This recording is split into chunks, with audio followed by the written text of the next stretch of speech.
എപ്പോഴും മുട്ടിൻ്റെ arthritis, നടുവിൻ്റെ arthritis, കഴുത്തിൻ്റെ ആർത്രൈറ്റിസ്, ഇത് മൂന്നുമാണ് ഏറ്റവും കൂടുതലായിട്ട് ആയുർവേദ ഡോക്ടറുടെ ഫ്രണ്ടിലേക്ക് വരിക. എപ്പോഴും IVDP എന്ന് പറഞ്ഞിട്ട് വരുന്ന രോഗങ്ങൾ, ഇന്റർവെർട്ടിബിൾ ഡിസ്ക് പ്രൊലാപ്സ്, അതായത് ഡിസ്കിന്റെ പ്രശ്നം കാരണം ഉണ്ടാകുന്ന നടുവേദനയും കാലുവേദനയും അല്ലെങ്കിൽ കഴുത്ത് വേദന, സർവൈക്കൽ സ്പോണ്ടിലോസിസ് എന്നൊക്കെ പറഞ്ഞിട്ട് കഴുത്തിൻ്റെ അവിടെ ഉണ്ടാകുന്ന തേയ്മാനം, ഇതൊക്കെ ആയിട്ട് നമുക്ക് സംശയിക്കപ്പെടാവുന്ന രോഗങ്ങളാണ് ഈ പറഞ്ഞ ആർത്രൈറ്റിസുകൾ.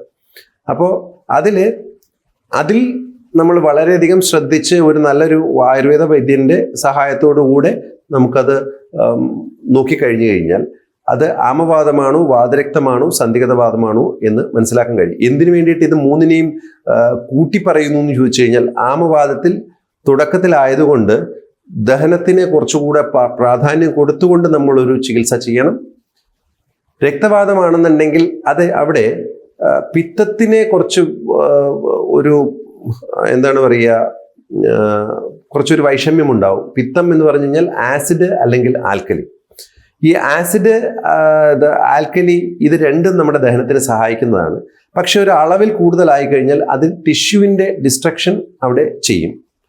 അതുകൊണ്ട് നമുക്ക് അത് രക്തവാദത്തിനകത്ത് ടിഷ്യൂ ഡിസ്ട്രക്ഷൻ ആയിരിക്കും, പക്ഷെ പരമാവധി ആമവാദത്തിനകത്ത് ചാനൽ ബ്ലോക്കേജ് ആയിരിക്കും കൂടുതൽ. അപ്പോൾ ഒരു ഡോക്ടറെ സംബന്ധിച്ചിടത്തോളം ആദ്യത്തെ കണ്ടീഷനിൽ കുറച്ചുകൂടെ എളുപ്പമാണ് ചികിത്സിക്കാൻ, രണ്ടാമത്തെ കണ്ടീഷൻ കുറച്ച് ബുദ്ധിമുട്ടും. മൂന്നാമത്തെ കണ്ടീഷൻ ശരിക്കും പറഞ്ഞാൽ സന്ധിഗതവാദം ബുദ്ധിമുട്ടുള്ള വളരെയധികം ചികിത്സിക്കാൻ ബുദ്ധിമുട്ടുള്ള ഒരു കാര്യമാണ്. പക്ഷേ രക്തക്കുഴലിൻ്റെ അകത്ത് സൈഡ് വൈസ് എപ്പോഴും ഒരു ജോയിന്റ് ഡിസ്ട്രക്റ്റ് ആയി കഴിഞ്ഞു കഴിഞ്ഞാൽ അതിനകത്തുള്ള രക്തക്കുഴലുകൾ നശിക്കാൻ ചാൻസ് ഉണ്ട്.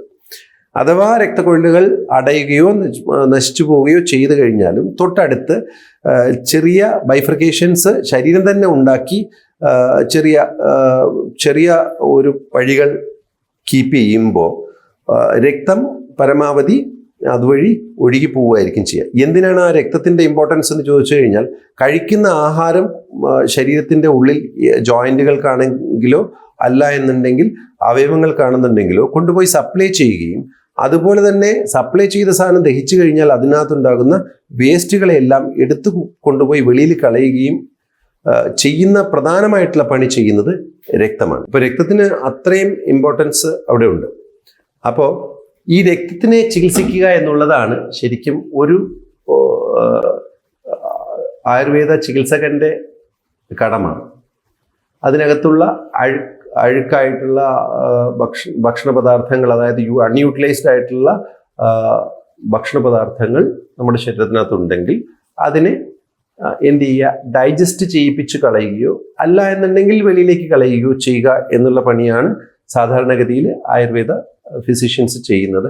അതാണ് രോഗി ഡോക്ടറുടെ അടുത്ത് നിന്ന് എക്സ്പെക്ട് ചെയ്യുന്ന ഒരു കാര്യം.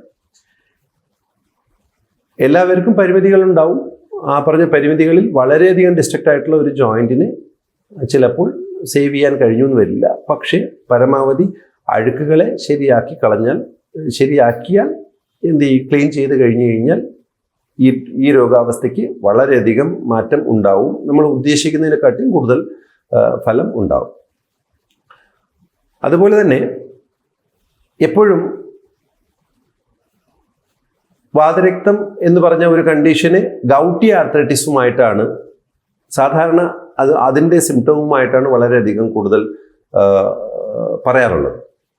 ഗൗട്ടി ആർത്രൈറ്റിസിൽ യൂറിക് ആസിഡ് വളരെയധികം കൂടുന്നു. ഇവിടെ നമ്മൾ ശ്രദ്ധിച്ചു നോക്കിക്കഴിഞ്ഞാൽ ദഹനക്കേട് ഉണ്ടാകുന്ന സമയത്താണ് യൂറിക് ആസിഡ് ബ്ലഡിൽ ഒരു ഡൈജഷൻ്റെ ബൈ പ്രോഡക്റ്റ് ആയിട്ടാണ് യൂറിക് ആസിഡ് കൂടുതലായിട്ടുണ്ടാകുന്നത്. അത് എപ്പോഴും ഡിപ്പെൻഡൻ്റ് ആയിട്ടുള്ള നമ്മുടെ എന്താണ് പറയുക, ലിംസിന്റെ ഡിപ്പെൻഡൻ്റ് ആയിട്ടുള്ള ജോയിന്റ്സിലാണ് ഇത് കൂടുതലായിട്ട് ഉണ്ടാവുക. ജോയിന്റിനെ വളച്ചു കളയുക, അങ്ങനെ വളച്ചിട്ട് അതിൻ്റെ ഫങ്ഷൻ നശിപ്പിച്ച് കളയുക എന്നുള്ള ഒരു കാര്യമാണ് ഗൗട്ടി ആർത്രൈറ്റിസ് ചെയ്യുന്നത്. റൂമറ്റോയ്ഡ് ആർത്രൈറ്റിസ് നോക്കിക്കഴിഞ്ഞാലും അതിനകത്തും വളരെ വ്യത്യസ്തതയൊന്നുമില്ല. അതിലും ജോയിന്റിനെ വളയ്ക്കുക എന്നുള്ള ഒരു ഫംഗ്ഷനാണ്. പക്ഷേ ഗൗട്ടി ആർത്രൈറ്റിസിനെ അപേക്ഷിച്ച് നോക്കുമ്പോൾ റൂമറ്റോയ്ഡ് ആർത്രൈറ്റിസിന് കുറച്ച് സീരിയസ്നെസ് കൂടുതലാണ്. ഈ ആർത്രൈറ്റിസ് വരുമ്പോൾ ജോയിന്റ് മാത്രമേ നശിക്കുകയുള്ളൂ എന്ന് നമ്മൾ ഒരിക്കലും ധരിക്കരുത്. മിക്കവാറും എല്ലാ ആർത്രൈറ്റിസ് ഉള്ള ആൾക്കാർക്കും കേസ് എന്നല്ല പേഷ്യൻസിനും എല്ലായ്പ്പോഴും ഹാർട്ട് ഡിസീസ് അല്ല എന്നുണ്ടെങ്കിൽ മറ്റുള്ള മൾട്ടി സിസ്റ്റം ഡിസീസസ് വരാനുള്ള ചാൻസ് ഉണ്ട്. റുമറ്റോയ്ഡ് ആർത്രൈറ്റിസ്, സോറിയാസിസ് രോഗികൾക്കുണ്ടാകുന്ന ആർത്രൈറ്റിസ്, ഇതൊക്കെ ഓട്ടോ ഇമ്മ്യൂൺ ഡിസീസുകളിൽ പെടുന്നു. ഓട്ടോ ഇമ്മ്യൂൺ ഡിസീസ് എന്ന് പറഞ്ഞു കഴിഞ്ഞാൽ ശരീരത്തിന് രോഗപ്രതിരോധ ശേഷി നശിക്കുന്നത് കൊണ്ട് ഉണ്ടാകുന്ന രോഗങ്ങളിൽ പെടുന്നു. അതായത് നമ്മുടെ ബന്ധുവായിട്ടുള്ള ഒരാൾ വളരെയധികം ശല്യക്കാരനാണെന്നുണ്ടെങ്കിൽ അയാളെ സാധാരണഗതിയിൽ നമ്മൾ ഉപദ്രവിക്കാൻ എത്രയൊക്കെ ആണെങ്കിലും സഹിക്കാനേ ശ്രമിക്കുകയുള്ളൂ. സിമിലർ ആയിട്ട് നമ്മുടെ ശരീരത്തിനുള്ളിലുള്ള സുഹൃത്തായി ഇരിക്കേണ്ട അല്ലെങ്കിൽ നമ്മളെ സഹായിക്കേണ്ട രക്തം തന്നെ, രക്തത്തിനകത്തുള്ള ഘടകങ്ങൾ തന്നെ നമ്മളെ നശിപ്പിക്കുന്ന രീതിയിൽ വരുന്നു എങ്കിൽ ആ പറഞ്ഞ അതിനോട് നമ്മുടെ രോഗിയുടെ ശരീരം എന്ത് ചെയ്യും? കുറച്ചൊക്കെ ഒരു ടോളറൻസ് കാണിക്കും. ആ ടോളറൻസ് കാണിക്കുന്നത് ഇമ്മ്യൂണിറ്റി കുറഞ്ഞ കാര്യം കൊണ്ടാണ് എങ്കിൽ ഓട്ടോ ഇമ്മ്യൂൺ ഡിസീസസ് ഉണ്ടാവുകയും ചെറിയ ചെറിയ ഇൻഫെക്ഷൻസ് പോലുള്ള കാര്യങ്ങളൊക്കെ വന്നു കഴിഞ്ഞാൽ അത് വളരെ ബുദ്ധിമുട്ടിലാക്കുകയും ചെയ്യും. അപ്പോൾ മിക്കവാറും ഇതുപോലുള്ള റുമറ്റോയ്ഡ് ആർത്രൈറ്റിസ് ഉള്ള രോഗികൾക്കും അതുപോലെ തന്നെ SLE ഉള്ള രോഗികൾക്കുമൊക്കെ മിക്കവാറും ജലദോഷം, പനി ചുമ മുതലായിട്ടുള്ള കാര്യങ്ങൾ അവർക്ക് വളരെ കൂടുതലായിരിക്കും. ഈ രോഗത്തിനെ ചികിത്സിക്കുക എന്ന് പറഞ്ഞു കഴിഞ്ഞാൽ ശരിക്കും ഇപ്പോൾ ആയുർവേദത്തിനകത്ത് നമ്മൾ ഒരു പഞ്ചകർമ്മ ചികിത്സകളാണ് ഏറ്റവും ഫലവത്ത് എന്ന് ആയുർവേദം പറയുന്നത്. അതിൽ പഞ്ചകർമ്മ ചികിത്സകൾ എന്താണ്? പഞ്ചകർമ്മ ചികിത്സകൾ ശോധനങ്ങളാണെന്ന് പറയും. എന്താണ് ഈ ശോധനം? ശോധനം എന്ന് പറഞ്ഞു കഴിഞ്ഞാൽ ശരീരത്തിനകത്ത് രക്തത്തിനകത്തുള്ള അഴുക്കുകളെ നമ്മൾ വെളിയിലെടുത്ത് കളയുക. അതായത് ആഹാരം കൊണ്ട് ഉണ്ടാകുന്ന വേസ്റ്റ് പ്രോഡക്ട്സിനെ ദഹിക്കാതെ കിടക്കുന്ന സാധനങ്ങളെ വെളിയിൽ കളയുക. ഇത് വർഷത്തിൽ ഒരിക്കലാണ് സാധാരണ ഇതിൽ ചെയ്യുന്നത്. നമുക്ക് കണ്ടിട്ടുണ്ടാവും. കർക്കിടക സമയത്ത് എപ്പോഴും അന്തരീക്ഷം തണുത്തിരിക്കുന്ന സമയത്ത് ആൾക്കാർക്ക് പെയിൻ കൂടുതലായിരിക്കും, വേദന കൂടുതലായിരിക്കും. ആ സമയത്ത് ആയുർവേദത്തിൻ്റെ ചികിത്സ വളരെ കൂടുതലായി കേരളീയർ പ്രത്യേകിച്ചും ചെയ്യുന്നതായിട്ട് നമ്മൾ കാണാറുണ്ട്. നോർത്ത് ഇന്ത്യൻ സൈഡിലാണെങ്കിൽ തണുപ്പ് കാലഘട്ടത്തിലായിരിക്കും ഏറ്റവും കൂടുതൽ കാണാറുള്ളത്. ഇപ്പോൾ ഡിസംബർ, ജനുവരി കാലഘട്ടത്തിൽ എല്ലാം സോറിയാറ്റിക് ആർത്രൈറ്റിസ് കൂടുതലുള്ള ഒരു സമയമാണ്. ശരീരത്തിനെ ചൂടാക്കുന്ന പ്രക്രിയകളൊക്കെ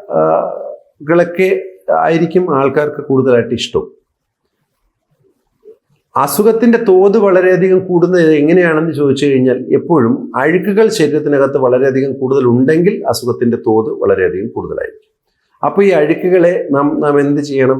രക്തത്തിനകത്തിൽ നിന്നും പെട്ടെന്ന് നമുക്ക് നീക്കം ചെയ്യാൻ കഴിഞ്ഞാൽ നന്നായിരിക്കും.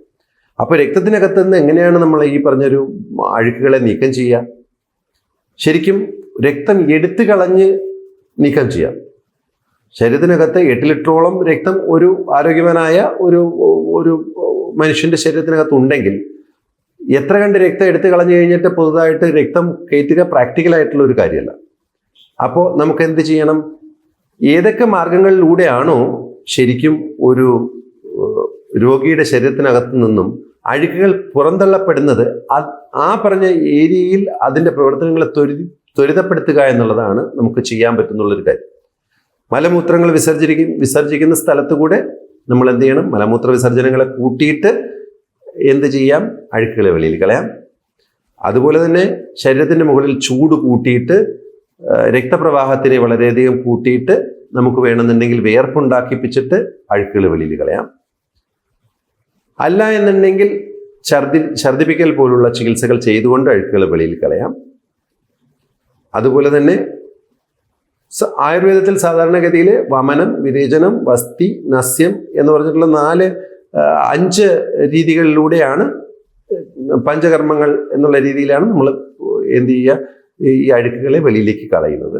അതിൽ വസ്തി എന്ന് പറഞ്ഞു കഴിഞ്ഞാൽ എനിമ, തെറാപ്യൂട്ടിക് എനിമ. ഒരു ആയുർവേദത്തിനകത്ത് ചികിത്സാർത്ഥം വസ്തി എന്നാണ് പറയുന്നത്. അതിൽ ആമവാദത്തിൽ വസ്തി അധികം ഉപയോഗിക്കാറില്ല. കാരണം ഇനിഷ്യൽ സ്റ്റേജ് ആയതുകൊണ്ട് രസധാതു എന്ന് പറഞ്ഞു കഴിഞ്ഞാൽ ഫസ്റ്റ് ട്രാൻസ്ഫോംഡ് ധാതുവിൻ്റെ ഉള്ളിലാണ് അവിടെ ഇൻഡൈജഷൻ ഇരിക്കുന്നു എന്നുള്ളത് കൊണ്ടും വെള്ളത്തിൻ്റെ അംശം കൂടുതലുള്ളത് കൊണ്ടും കൂടുതൽ വെള്ളം ശരീരത്തിൻ്റെ ഉള്ളിലേക്ക് നമുക്ക് കൊടുക്കാൻ കഴിയില്ല എന്നുള്ളതിനാൽ ചൂടായിട്ടുള്ള വെള്ളം മാത്രമേ കൊടുക്കാൻ കഴിയുള്ളൂ.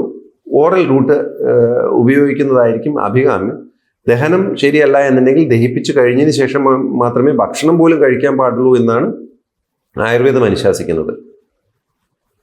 ആ രീതിയിൽ ജീവിച്ചാൽ കുറച്ച് നന്നായിരിക്കും. പേഷ്യൻസിന് വേദനകൾ, ബുദ്ധിമുട്ടുകൾ ഒന്നും ഉണ്ടാവുകയില്ല. ഇവിടെ വസ്തി പോലുള്ള ഒരു ചികിത്സാക്രമം ക്ഷീരവസ്തികളാണ് ഏറ്റവും കൂടുതൽ ഉപയോഗിക്കുന്നത്. അത് ഏറ്റവും ഫലപ്രദമായിട്ട് രക്തവാതം പോലുള്ള കണ്ടീഷൻസിൽ ഈ ക്ഷീരവസ്തികൾ ഏറ്റവും ഫലപ്രദമാണ്. അതിനകത്ത് വളരെ കാലം ഉള്ള മരുന്നുകൾ കഴിക്കുക, അല്ല ഇത് ജോയിന്റുകൾ എന്നിട്ട് നശിച്ചു പോവുക, ഇത്രയും ഡിപ്രസിംഗ് ആയിട്ടുള്ള കണ്ടീഷൻ പേഷ്യന്റിന് വേറെ ഉണ്ടാവില്ല.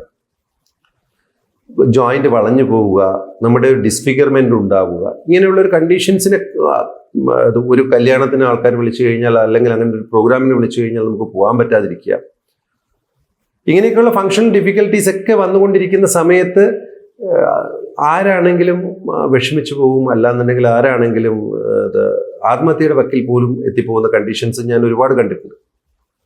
അങ്ങനെയുള്ള കണ്ടീഷൻസിലൊക്കെയും പേഷ്യൻസിനെ റിവൈവ് ചെയ്യാൻ പറ്റുമെന്നുള്ള ഒരു ട്രീറ്റ്മെന്റ് മൊഡാലിറ്റിയാണ് വസ്തിക്രമങ്ങൾ. IP ചികിത്സ അതിന് വളരെയധികം ഇമ്പോർട്ടൻ്റ് ആണ്. അവിടെ കിടന്നുകൊണ്ട് ചികിത്സ എടുക്കുക എന്നുള്ള ഒരു കാര്യം, ഒരു ഡോക്ടറുടെ നിർദ്ദേശപ്രകാരം ഡോക്ടറിന് വളരെയധികം കംഫർട്ടബിൾ ആയിട്ടുള്ള ക്രൂസ്, അതായത് നല്ല രീതിയിൽ അറിയാമെന്നുള്ള പരിചാരകരുള്ള ഒരു സ്ഥാപനത്തിൽ നിങ്ങൾ പോവുകയും കുടീപ്രാവശ്യിക രസായനം, അതായത് ഒരു 4 ചുമരുകൾക്കുള്ളിൽ ഓപ്റ്റിമം ടെമ്പറേച്ചർ നിലനിർത്തിക്കൊണ്ട് റൂമിൻ്റെ ഉള്ളിൽ കിടന്ന് റെസ്റ്റ് എടുത്തുകൊണ്ട് ചികിത്സ ചെയ്യുക എന്നുള്ളതാണ്. എപ്പോഴും രക്തവാതം പോലുള്ള സെക്കൻഡ് കണ്ടീഷൻസിനകത്തും ആദ്യത്തെ കണ്ടീഷൻസിനകത്തും സന്ധിവാതത്തിനകത്താണെങ്കിൽ പോലും മൂവ്മെന്റ് വളരെ ഇമ്പോർട്ടൻ്റ് ആണ് എന്നുള്ളത് കൊണ്ട് ഡോക്ടർ ഈ രോഗികളോട് റെസ്റ്റ് പറയും. ആ രോഗികളോട് റെസ്റ്റ് പറയുന്നതിൻ്റെ കാരണം, ഒന്ന്, ജോയിന്റ് ഡിസ്ട്രക്ഷൻ കൂടുതലാക്കാൻ പാടില്ല. രണ്ടാമത്തേത്, എപ്പോഴും ഒരു രക്തപ്രവാഹത്തിനെ നമ്മൾ പ്രോപ്പർ ആക്കി കഴിഞ്ഞതിന് ശേഷം മാത്രമേ നമ്മൾ എന്ത് ചെയ്യാൻ പാടുള്ളൂ, ആ ജോയിന്റ് കുറച്ചുകൂടെ ഒന്ന് നല്ല രീതിയിലായി കഴിഞ്ഞതിന് ശേഷം മാത്രമേ നമ്മൾ പേഷ്യൻറ്റിനെ കൂടുതലായിട്ടുള്ള മൂവ്മെന്റ്സ് നമ്മൾ അനുവദിക്കാൻ പാടുള്ളൂ. ഇല്ല എന്നുണ്ടെങ്കിൽ ഹാർട്ട് ഒരു വഴിക്ക് മാത്രമേ പമ്പ് ചെയ്യുള്ളൂ. അത് ഒരു യൂണി സർക്കുലേഷനാണ് അവിടെ ചെയ്യുന്നത്. അപ്പോൾ എന്ത് പറ്റുമെന്ന് പറഞ്ഞു കഴിഞ്ഞാൽ ആർട്ടീരിയൽ സർക്കുലേഷനിലൂടെ വീനസ് സർക്കുലേഷനിലേക്കായിരിക്കും എപ്പോഴും ബ്ലഡ് പമ്പ് ആവുക. ഒറ്റ തവണ ശരീരത്തിനകത്ത് 8 ലിറ്റർ രക്തവും ഹൃദയം പമ്പ് ചെയ്യേണ്ടി വരും. ഏതെങ്കിലും ഏരിയയിൽ അടഞ്ഞിരിക്കുകയാണെന്നുണ്ടെങ്കിൽ തൊട്ടടുത്തുള്ള ചെറിയ ചെറിയ ഏരിയകളിലൂടെ ബ്ലഡിനെ മാറ്റിവിടാൻ വേണ്ടിയിട്ട് ശരീരം ശ്രമിക്കുകയും ചെയ്യും. ഈ പറഞ്ഞ ഒരു രോഗത്തിൽ 2 തരത്തിൽ ചികിത്സ നമുക്ക് ലഭ്യമാണ്. നേരത്തെ മുന്നേ പറഞ്ഞതുപോലെ തന്നെ IP-യിൽ കിടത്തിയിട്ടുള്ള ശോധന ചികിത്സകൾ ചെയ്യാം. അതുപോലെ തന്നെ IP-യിൽ കിടത്തിയിട്ട് ശമന ചികിത്സയോ അല്ലെങ്കിൽ വാതാതപിക രസായനം, അതായത് വീട്ടിൽ പോയി അവരവരുടെ സൗകര്യത്തിന് നിന്നുകൊണ്ടുള്ള ചികിത്സകളോ ചെയ്യാം. ഇതിനകത്ത് കഷായങ്ങൾ, അരിഷ്ടങ്ങൾ മുതലായിട്ടുള്ള കാര്യങ്ങൾ ചിലപ്പോൾ ആ രോഗത്തിന്റെ കണ്ടീഷൻ അനുസരിച്ച്, ആമവാദം പോലുള്ള കണ്ടീഷൻസിലാണെങ്കിൽ തീക്ഷ്ണങ്ങളായിട്ടുള്ള ഔഷധങ്ങളാണ് കൂടുതലായിട്ട് ഉപയോഗിക്കുന്നത്. എണ്ണ ഉപയോഗിക്കാമോ, എണ്ണ ഉപയോഗിച്ചുകൂടെയോ എന്നുള്ള ഒരു കൺഫ്യൂഷൻസ് ഒക്കെ ഡോക്ടർമാർ അവിടെ പറഞ്ഞാലായി. അവിടെ വരുന്ന കാര്യങ്ങൾ എന്നാന്ന് വെച്ച് കഴിഞ്ഞാൽ,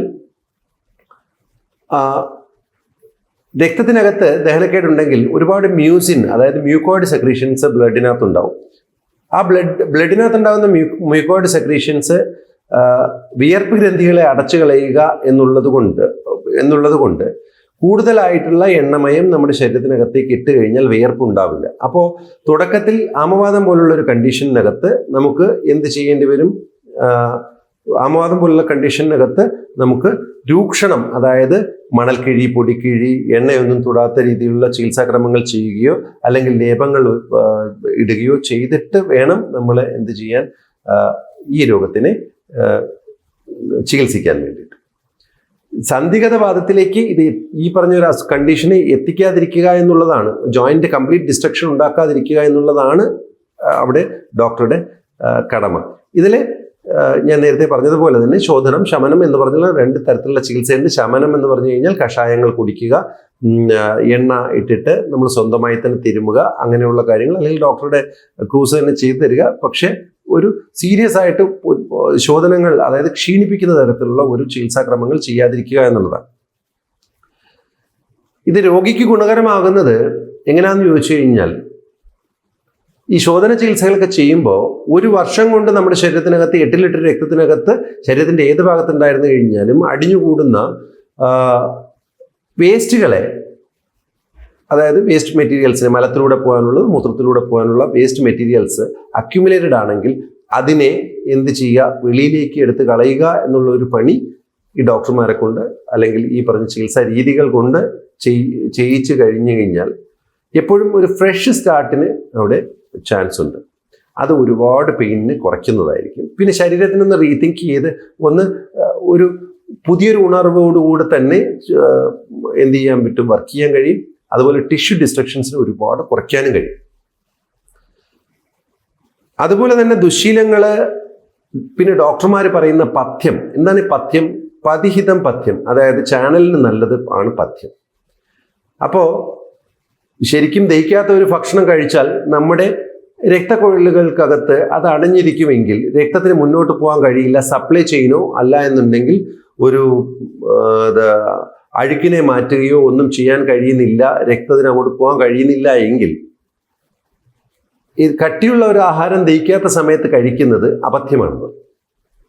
അത് കാല് മുറിഞ്ഞിരിക്കുന്ന സമയത്ത് നമ്മളൊരു കുഴിക്കകത്ത് ചാടാൻ പാടില്ല, എടുത്ത് ചാടാൻ പാടില്ല എന്ന് പറയുന്നതും പഥ്യമാണ്. അതായത് അത് വിഹാരത്തിലുള്ള പഥ്യമാണെന്ന്. ആ സമയത്ത് ആഹാരം കഴിക്കാൻ പാടില്ല എന്നുള്ളത് ദഹനക്കേട് ഉണ്ടാക്കും, അത് പിന്നീട് വലിയ പ്രശ്നങ്ങൾ ഉണ്ടാക്കാം, അല്ലെങ്കിൽ രോഗങ്ങൾ ഉണ്ടാക്കാം എന്നുള്ളത് കൊണ്ട് അതും പഥ്യമാണ്. എന്ന് പറഞ്ഞു കഴിഞ്ഞാൽ ശരീരത്തിന് നല്ലതല്ലാത്തത്, അല്ലെങ്കിൽ ഇപ്പോൾ ഫേസ് ചെയ്തുകൊണ്ടിരിക്കുന്ന രോഗത്തിന് നല്ലതല്ലാത്തത്, അല്ല എങ്കിൽ അല്ലെങ്കിൽ ഡോക്ടർമാർ കൊടുക്കുന്ന മരുന്നുകൾക്ക് ശരിക്കും ഗുണം വരാത്തത് എന്നുള്ള രീതിയിലുള്ള ആഹാര പദാർത്ഥങ്ങളോ അല്ലെങ്കിൽ ശീലങ്ങളോ അല്ല എങ്കിൽ പ്രവൃത്തികളോ അപഥ്യങ്ങളാണ് എന്നുള്ളതാണ്. അപഥ്യങ്ങൾ.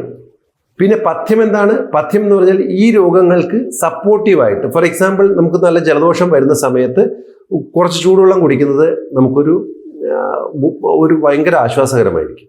വെയിലത്ത് നടന്നു വരുമ്പോൾ അല്പം തണുപ്പ്, ഒരു നോർമലായിട്ടുള്ള വെള്ളം കുടിക്കുന്നത് നമുക്ക് കുറച്ചൊരു ആശ്വാസമായിരിക്കും, നല്ല ദാഹിച്ച് തളർന്നു വരുമ്പോൾ. ഇതിനെയൊക്കെ പഥ്യങ്ങൾ എന്ന് പറയും. അപ്പൊ പഥ്യങ്ങൾ എന്ന് പറഞ്ഞാൽ ശരിക്കും ചികിത്സകൾ എന്ന് പറയും. വിശന്നിരിക്കുന്ന സമയത്ത് ആഹാരം കഴിക്കുന്നത് പോലും പഥ്യമാണെന്നാണ് പറയുക.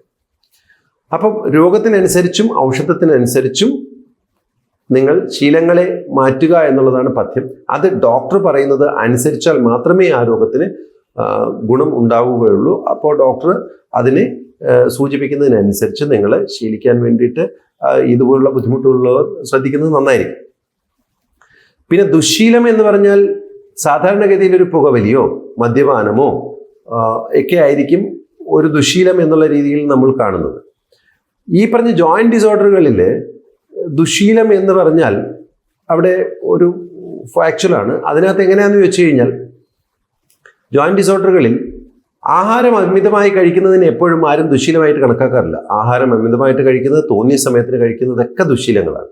അവിടെ ഒരു മദ്യപാനം പോലുള്ള ഒരു ശീലവും ദുശ്ശീലമാണ്. ശരീരത്തിനെ നശിപ്പിക്കുന്ന തരത്തിലുള്ള ഒരു ശീലം ദുശ്ശീലമായതിനാൽ അങ്ങനെയുള്ള ദുശ്ശീലങ്ങളെ പരമാവധി ഒഴിവാക്കുക. ദഹിക്കാത്ത ഭക്ഷണങ്ങളെ പരമാവധി ഒഴിവാക്കി ദഹിക്കുന്ന ഭക്ഷണങ്ങളാക്കുക. എന്ത് ഭക്ഷണം കഴിച്ചു കഴിഞ്ഞാലും ചൂടോടുകൂടെ കഴിക്കുക. ഭക്ഷണം കഴിക്കുന്നതിൻ്റെ ഇടയ്ക്ക് ചൂടുവെള്ളം കുടിക്കുക. ഇടയ്ക്കിടയ്ക്ക് ചൂടുവെള്ളം കുടിച്ച് നാക്കിനെ കഴുകി ഭക്ഷണം ചവച്ചരച്ച് കഴിക്കുന്നതാണ് എപ്പോഴും നല്ല ടേസ്റ്റിനും നല്ല ദഹനത്തിനും നല്ലത്. അങ്ങനെ ചെയ്യുക. ജീരകവെള്ളം, ചുക്കുവെള്ളം മുതലായവ കുടിച്ചിട്ട് അകത്ത് ദഹിക്കാതെ കിടക്കുന്നതിനെ ശരിയാക്കാൻ വേണ്ടിയിട്ട് നിങ്ങൾ തന്നെ ശ്രദ്ധിക്കുക. ഇത്രയൊക്കെ ചെയ്തു കഴിഞ്ഞു കഴിഞ്ഞാൽ ഈ പറഞ്ഞ ആമവാദം, വാതരക്തം പോലുള്ള രോഗങ്ങൾ നിങ്ങളെ ക്രിപ്പിൾഡ് ആക്കാതെ സഹായിക്കും എന്നുള്ളത് ഇമ്പോർട്ടൻ്റ് ആണ്. അപ്പോൾ നമുക്ക് പരിചയമുള്ള ആൾക്കാർക്കോ അല്ലെങ്കിൽ നമുക്ക് ആർക്കെങ്കിലുമോ ഇതുപോലുള്ളൊരു ബുദ്ധിമുട്ടുകൾ ഉണ്ടെങ്കിൽ എന്താണെങ്കിലും അവരോട് നിങ്ങൾക്ക് മനസ്സിലാകിയ കാര്യങ്ങൾ പറഞ്ഞു കൊടുക്കുകയും അതുപോലെ തന്നെ എന്തെങ്കിലും ഒരു രോഗാവസ്ഥ വന്നാൽ ഒരു ആയുർവേദ ഡോക്ടറെ തന്നെ കണ്ട് അദ്ദേഹത്തോട് ചോദിച്ച് എന്താണ് എന്ന് മനസ്സിലാക്കി, പഥ്യം എന്താണ് അപഥ്യം എന്താണെന്ന് മനസ്സിലാക്കി നിങ്ങളുടെ രോഗം നിങ്ങൾ തന്നെ അറിഞ്ഞു കഴിഞ്ഞതിന് ശേഷം എന്താണ് പറയുക, അത് ചികിത്സിക്കുന്നതാണ് കുറച്ചുകൂടെ നല്ലത്. നിങ്ങൾക്കൊരു 50,000 രോഗമൊന്നും പഠിക്കേണ്ടി വരില്ല. ആ കൂടെ ഉള്ള 1-2 രോഗങ്ങളെ കുറിച്ചായിരിക്കും പഠിക്കേണ്ടി വരിക. പക്ഷെ ഡോക്ടറോട് സംശയം ചോദിക്കുക. നിങ്ങളുടെ പ്രീവിയസ് ആയിട്ടുള്ള റിപ്പോർട്ടിനെ കാണിക്കുക. എന്തെങ്കിലും മരുന്ന് കഴിക്കുകയാണെന്നുണ്ടെങ്കിൽ അത് കാണിക്കുക. അത് ഡോക്ടറുടെ അറിവോടുകൂടെ മാത്രമേ മരുന്ന് കഴിക്കാവൂ എന്നുള്ളതും, തൊട്ടു മുമ്പ് കഴിച്ചുകൊണ്ടിരിക്കുന്ന മരുന്നുകൾ വേറൊരു പുതിയൊരു ഡോക്ടറെ കാണുകയാണെങ്കിൽ അദ്ദേഹത്തിന് അറിയിക്കുകയും ചെയ്യുക എന്നുള്ളത് വളരെ അത്യന്താപേക്ഷിതമാണ് ഈ രോഗത്തിൻ്റെ ചികിത്സയിൽ. അതുകൊണ്ട് എല്ലാവരും ജോയിന്റിനെ രക്ഷപ്പെടുത്തിയാൽ ജീവിതം വളരെയധികം ഹാപ്പി ആയിരിക്കും. Thank you very much.